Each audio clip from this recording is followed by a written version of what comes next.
Greetings from VAL HQ, Margot HQ I should say, Margot the Bedford VAL. Just before I start this next video, just a thought on why I'm doing this, why I'm putting this on YouTube, not only to document what I'm doing for myself, my family, future generations, but also because it can potentially fund this restoration and potentially save another coach, another VAL. Times are hard for everyone at the moment, and through my various networks I'm being made aware of coaches for sale, VALs for sale, and they're just not getting sold. And particularly the ones with the, in need of a lot of work, a full restoration. Nobody wants them. They're just basically 20 grand gone straight away just to get it anywhere near normal. You've got to transport it, you've got to store it. Just to get this thing here cost me 1,200 quid, and that was pre-COVID. Or sorry, during COVID. It's expensive, it's very expensive, and especially if you're, it's all right doing a Triumph TR7 in your garage that you potter out at weekends and put a bit of David's P38 and give it a nice little sand. Look at the size of this bloody thing, it's huge. There's more paint on this back panel than there is on a Mini, so it costs money. And my feeling is coach preservation or big vehicle preservation should not just be for those with deep pockets, the coaching firms, the transport guys who've got big barns, big trucks, transporters, they've got a team of mechanics working for them. That's who normally owns these very well restored and well looked after coaches. Not me. I don't get to own stuff like this.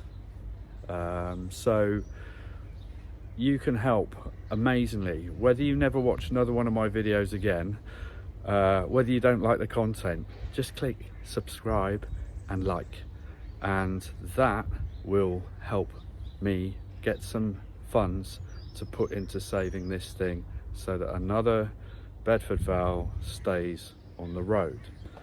And it doesn't cost you anything to do that, but it makes a big difference to this project.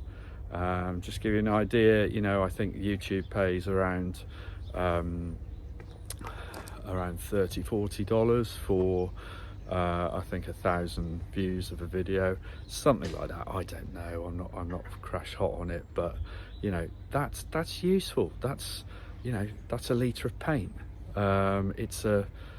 It's a quarter of getting the rear brake shoes reshod, which is what I need to do.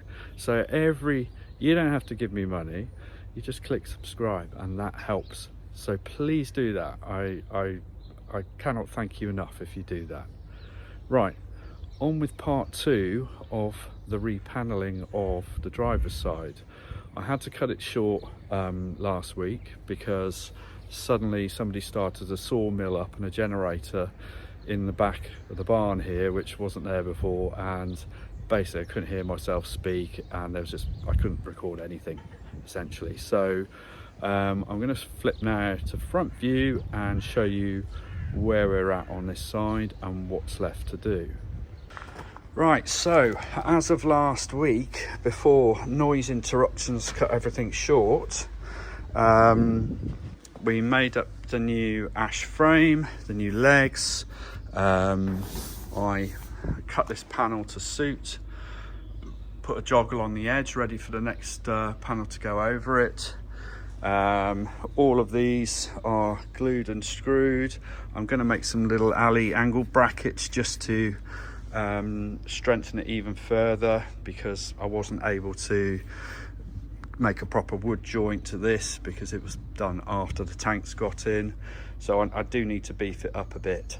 And then I'm going to put the wood preservative on it, and then it's ready to be shod basically.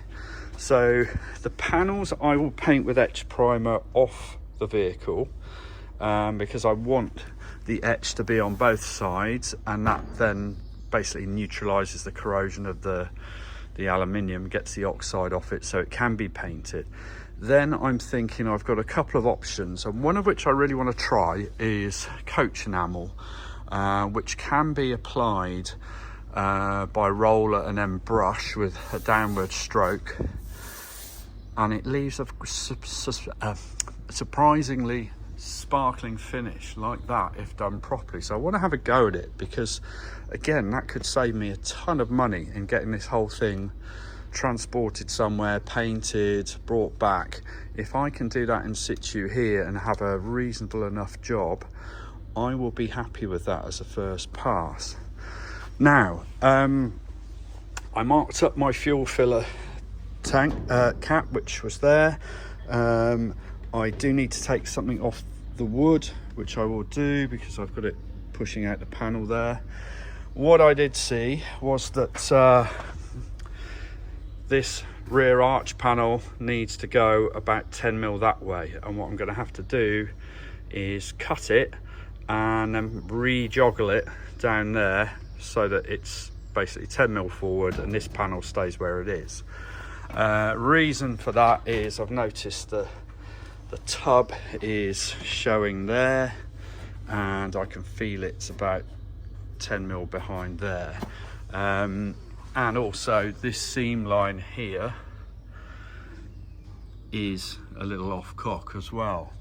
Now my good friend Stuart Rimmer has pointed out something to me about this edge, because I didn't know, and you can't see off photos of vehicles in the wild what goes on, and there's a chrome trim strip that goes down here basically all the way up there, all the way along, and it basically hides that ugly bit all the way down to there, and then you've got the trim there and you've got trim there as well. Now I was wondering why this looks like it's being sort of forced out. I mean, obviously this is in pretty naff condition anyway, and needs some major sorting out, but this should be flush with the body, and this panel should start here. So what I need to do is undo this, pry it back a bit and just see how much of this meat is going on the timber behind, and then I'll know how much to cut off of this, because obviously I don't want to cut off too much, because that could be disastrous. But you can kind of see here, there's my wooden insert into the channel, and we're about in the center there, but I can see that it quickly goes right. It basically needs to be trimmed along that line essentially. So that's another thing I'm going to look at today, but first things first, we will get this off, move it forward, do that, and offer up the front panel. In fact, I might do this first because I know that's true, and I'd rather sort of just get it off the floor at the moment and just get it on the vehicle so that I can see what I need to do at this end, as well as thinking about what to do at that end. Right, so this is what I've got to work with. I've got one front arch template, which is only half a piece from that side, and then this bit here, which is correct for this side but stops there basically. So what I'm doing is, I know that this is square to this panel and to that edge, I know it's square there. The wheel tubs, obviously, you know, these are huge things. Again, they're supported by blocks of wood on legs, which are also blocks of wood, possibly held in by frames which are out of whack and are handmade in the first place. So it's a best effort guess scenario. So I can see my tub is just behind there, so I've matched that up, and I've also matched it here, and these horrible things, which are meant to be the finishing strips that go here, they're no use at all. I mean, look at it, it's way off. So these are all bent, and I don't even know if the front or the rear ones are the same. I've taken 3 out of my pile of 6, and they're all different sizes. So I think it's a case of make it work to the tub, make that fit, and that's the way we're going to leave it basically. So what I'm going to do is mark that up, then I'm going to move this, because I've got a center line of the arch on it. I'm going to move that to there and repeat the process for that arch. Arch number 1, looking good. So they do have, I did misjudge that basically, and my badly joggled piece there is not going to end up getting cut off after all. But the saving grace is there's a D strip that goes down there which will cover that up, and I'll make a little extra piece on here when I make this panel again, because that needs to be made new, I think. Yeah, so the arches, they're like a compound arch, compound curve, so they've got this sort of shallow profile, and then there's a hard kick about there where it goes into a much steeper decline, if you can see that. So I've marked this one up. I've got my 40mm down from the top there for my trim strip, and tie up at the bottom with square there. So I'm just going to cut that section out and see where we are. I've measured up behind there to check whether the tub is, and it is actually there, so that's good. So we're going to go ahead and cut this out. Peekaboo. Yeah, just followed the shape there. Wasn't 100% true to that, because the other one wasn't either. So again, I'm trusting this, and that may not be right. So I basically just let it follow the profile of the wheel tub, and it's a couple of mil, maybe 5mm max out anywhere to that. So we're somewhere in the parish. Right, now to flip that around and do the same on this side. Right, so here's our template reversed. Again, I'm not trusting this 100%, so I'm coming about 5-10mm wide that way. I'll make my cut and then I'll see where we are with the wheel tub. Interesting point of note, so when I got the coach, there was all this very tired foam, sound deadening, glued to various bits of the coach. It's on the outside, sorry, the inside, if you're inside the body, let's just say above the wheel tubs, stuck on there, obviously to absorb sound. Now, I don't have any of that to hand. I'm going to get some modern closed cell neoprene. That to me doesn't look like closed cell. Probably was, but I can't really tell because in the wheel tubs, when these have all been redone, the wheel tubs, when I redid those, it was very soggy and crusty. So yeah, that's another thing I have to factor for. Where am I putting this stuff, and when do I put it on? Do I put it on before I paint and fit, or do I put it on from the inside after? My guess is inside after. Anyway, cutting this out now. This is the first time I've offered one of these up. Again, looks about right, is it? Who bloody well knows? So I need to get that really flimsy bottom trim on and just see how these relate to the trim, because no idea, no technical drawing, no measurements.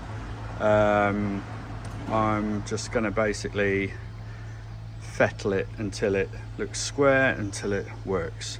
Now I can already tell that this cutout here is slightly too much that way, so I knew this, but you know, I gave myself that 5-10 mil I was talking about, that contingency there. So I'm going to take that out because I can feel the inside of the arch is in fact about 10 mil away there. Then that should come up, should touch the bottom there, and that should level out. There we are, 2 arches somewhere close. I've checked, I've got these 2 on. Obviously you can see that one's well bent. They seem to have sort of sprung inwards at each end, so if I push that way and that way, it seems to tie up all right. What I need to do now is find that bit and find that bit and just see, before I do anything with the rest of this, just see what's involved in this bottom strip mystery. Where does it go? How does it screw on? What the hell, basically. Well, this is one bit. As you can see, it looks like something that's wrapped up my sandwiches and then been unraveled and laid flat. It's very much knackered. What to do? I've seen people put full strips of just basically flat stainless on there, but for now, as I said, I'm going to put it back together. If a better one of these appears, or if I can set up some kind of roller mechanism where I can actually run this through, level it out. Any thoughts on how to do it, please leave in the comments below, and don't forget to click subscribe while you do. So anyway, I'm going to put it up, I'm going to offer it up and find out what this whole section looks like. And again, I'll compare that to the photo that we were just discussing. No lockers on this side, so that should tie up from there to that back arch, and we should be able to get some kind of tick that our dimensioning was correct. Now, before I test fit this, I've just noticed something interesting. So, little nails, that's how this panel was held on. 70 mile an hour on the motorway and tacked in position. Although, saying that, there's the chunky trim strip that goes over there, which I need to find that too before I get too excited. Maybe that held it on in a better way. And then again, same deal, we've got little nails on the bottom that would have held it into that radiused edge there. So it's all about the tacks here. Well, it looks pretty hideous.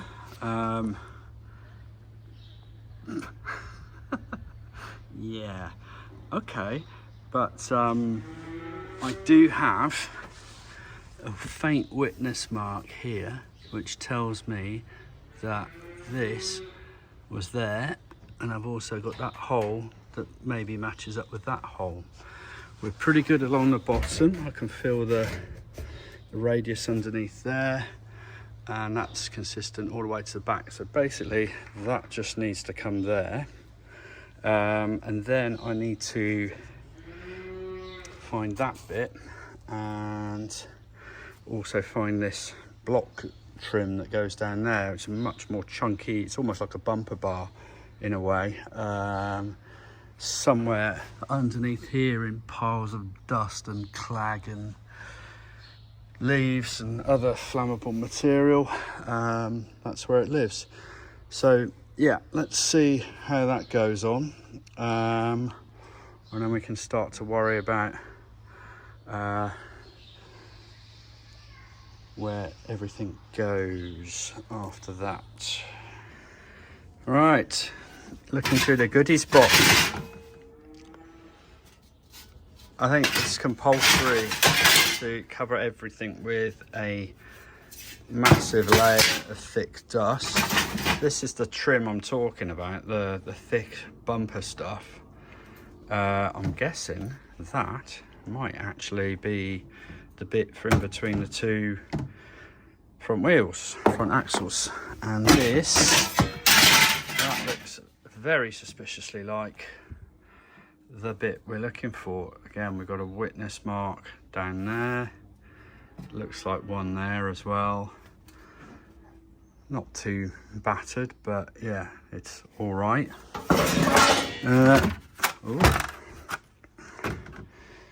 Not sure I'm a fan of black and white, but there we go. Let's see what else we got. I haven't, this is the first time I've really gone through this. What does that say? Front, what? Front between door and arch. Front between door and arch. There we go. This one, no label, but oh look, the holes seem to tie up. Interesting, and that's good because they've actually given me a screw that tells me what sort of screws I should be looking at to put this on with. So we've got headlights around there. Oh, what does that say? That is that little D-strip, isn't it? Let's take that out and have a look at it. What else we got in here? That's a top strip. That's windscreen surround, I think. Yeah. Those just look like windscreen parts there. Anyway, I'm going to leave that for a moment. I'll take these two outside. I think I know where the other one of those is. I just don't know whether they're the same or not. Right, jigsaw puzzle time. So this looks promising. I can feel that bottom radius going there, but look, it's slightly wider than the wood. So the wood is scalloped radius. The tubs are not. So either that suggests the tubs wanted to be higher, or the wood. Let's think about the timber may have been slightly wider.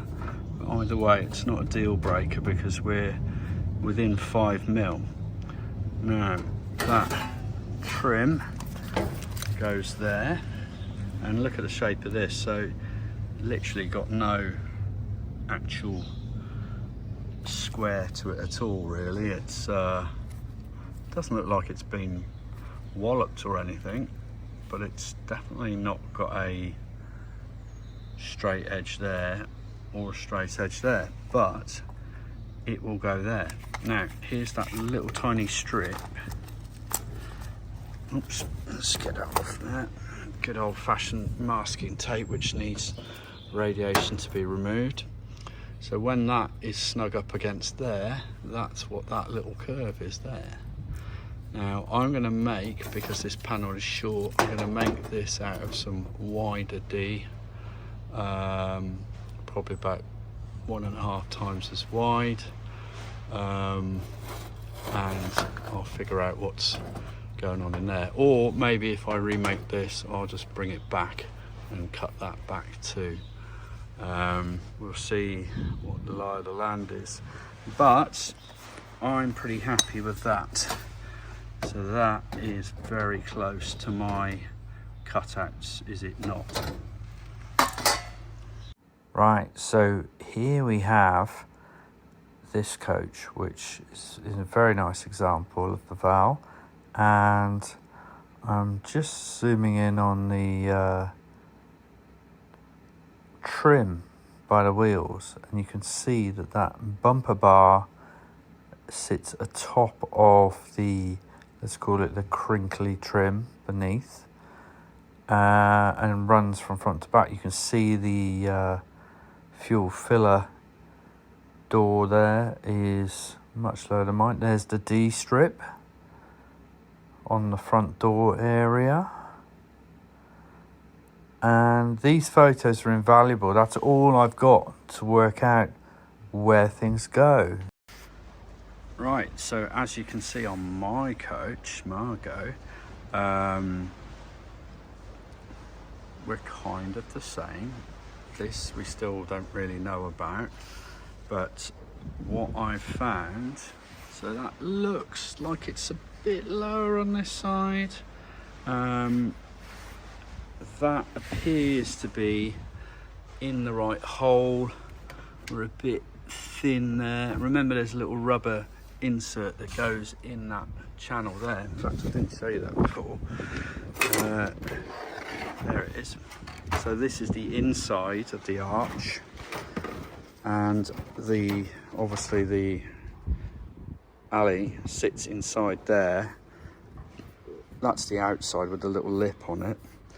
And so you've basically got another sort of 5mm of give, and that appears to be on the inside, and that would go over the, well, hang on a minute, let's have a think about this, because if that is indeed the outside, that would come up the inside of the panel, but that wouldn't go over the fiberglass of the wheel tub. It's not thick enough. So as it stands at the moment, the channel, if you can look at that, or maybe we've got about 6mm in that gap there. If you see, I can just about get my finger in it, so maybe there's enough room for fiberglass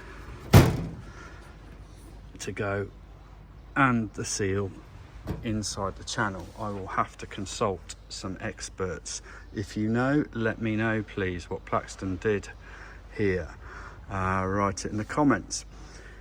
So I think the writing is on the wall that this arch is slightly too low.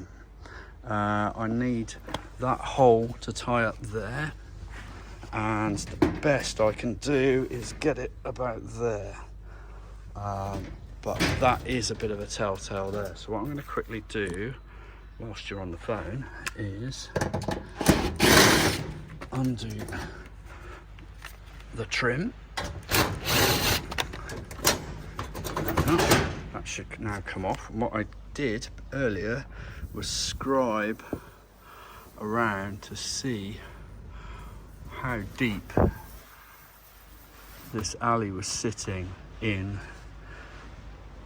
the trim. Now what this tells me here is that it's very deep there, not deep there. If that was notched out a bit more there, it might sit a little bit further back, which I need it to there, and that would give me the ability to lift this up a bit, and that might tie in. So that's what I'm going to explore now. So getting pretty close now. I'm only about ½ an inch out down there, and what I'm doing is basically just taking a little bit of material out, letting it sit higher, marking around the outside with the pen, and just seeing where I've got the biggest depth, because that tells me where it's hitting. So for example there, if I take about 5mm off there, it's going to sit slightly higher. Similarly, we've got a little bit there needs to come out, a little bit there, and then this panel, remember, needs to come this way 2 or 3mm, maybe 5mm. Again, a mind-boggling tolerance on something of this size with all these crinkles in. So let's just start with doing that. I'll show you what I mean. It's get that in there. Very hard to do one-handed.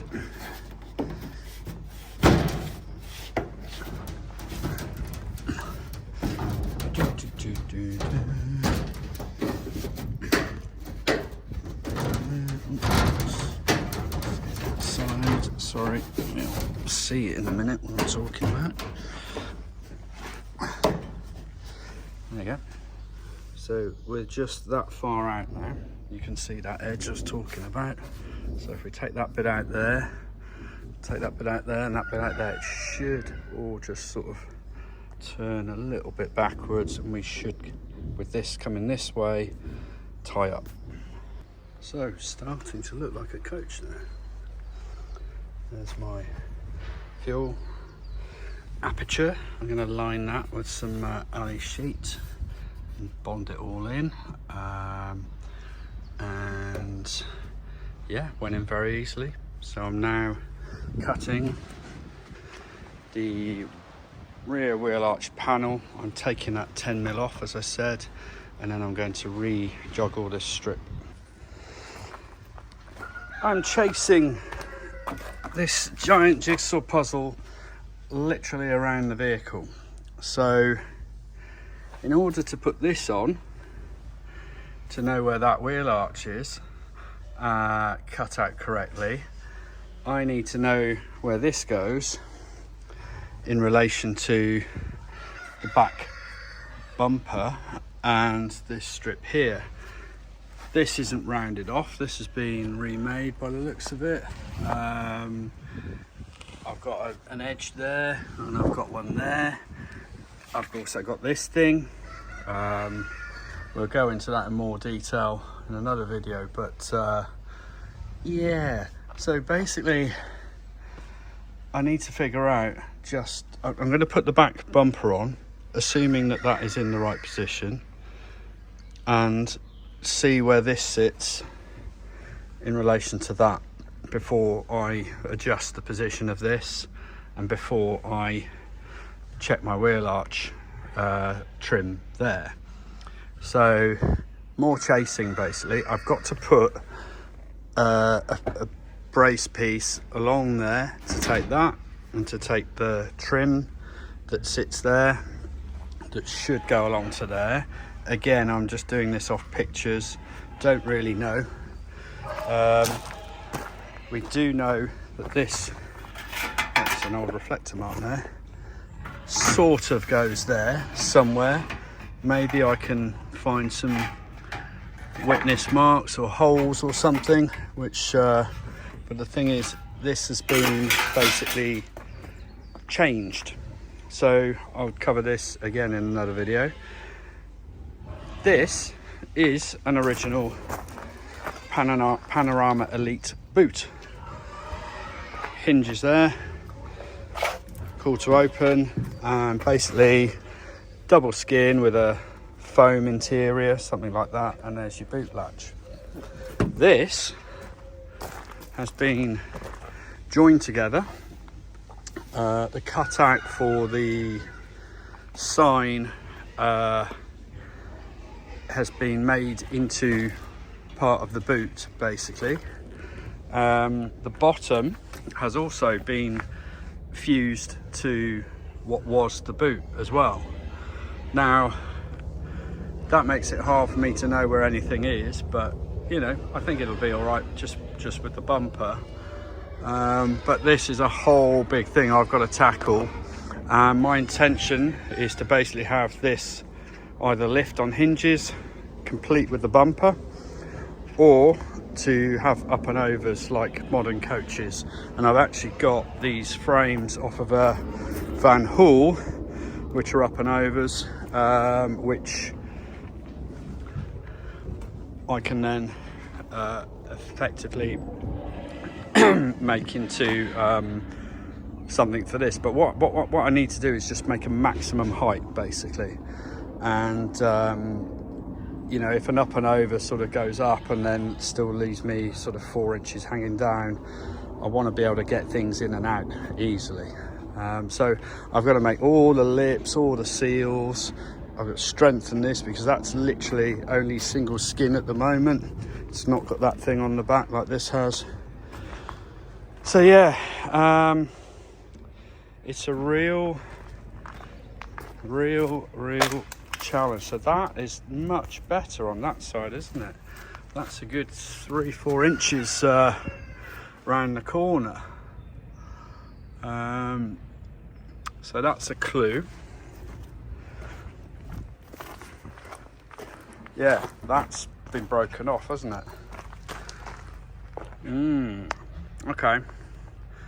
So that's a useful bit of information. Look, you can see it's all been bogged and everything. I'd love to have a real one next to this so I can see what I'm doing. Anyway, I'm going to crack on. According to this photo of the well-known RPR, this bumper panel at the back goes over the crinkle strip.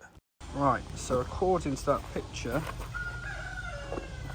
this does appear to go over that, and then this basically, I think we've got a little bit of a witness mark there. This basically goes there, and that's what these two indents are there. Or actually, no, it's not. That went behind there. But I've got no fiberglass here, and it just seems to be sticking out a lot. So what is meant to be happening here? That's what I want to know. So I'm just going to add this to that and see where it ends up over there. That should give me an idea of what I need to do. So it's been a long and quirky day, I think, trying to complete this massive jigsaw puzzle. Bit of make it fit sort of having to happen, which is a bit frustrating, but in general everything's kind of gone together. This back end here has been a bit of a source of let's say recognizing there's a lot more work to be done. So there's a whole frame missing there. It's too in for the edge of the coach to work, edge of this fiberglass molding to actually touch it. So I need to build that out so it sits more flush with that edge there. Sorry, reverse pointing, that one there. So yeah, I think we will call it a day. Lights fading. I'll just flip the camera around so you can have a look at the final work, and we'll call it a day.